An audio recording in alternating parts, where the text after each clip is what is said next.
ஒரு கிராமத்தில் ஒரு அம்மாவும் 4 பிள்ளைகளும் வாழ்ந்து வந்தனர். அந்த பிள்ளைகளும் தன் அம்மா கஷ்டப்படுவதை பார்த்து அம்மாவுக்கு உதவியாக இருக்க வேண்டும் என்று யோசித்த பிள்ளைகள் அவ்வழியாக வந்த ஒரு குதிரைக்காரரிடம், ஐயா, எங்களுக்கும் இதே போல் குதிரை ஒன்று வேண்டும், எனக்கு கிடைக்கும் என்று கேட்டார்கள். அந்த நபரோ, உங்களுக்கு ஏன் குதிரை வேண்டும் என்று கேட்டார்.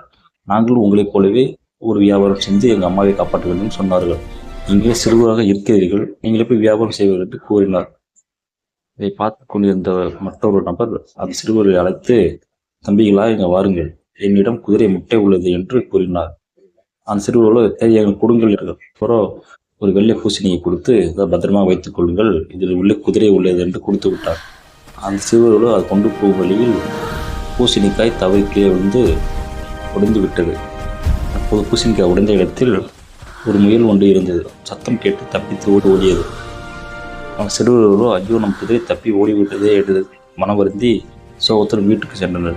தன் அம்மாவிடம் நடந்ததை கூறினார்கள். அம்மாவோ, பரவாயில்லை தங்கங்களே, இந்த வயதில் எனக்கு உதவியாக இருக்கும் என்று அதுவே எனக்கு போதும் என்று கட்டி அணைத்துக் கொண்டு சிரித்தார்.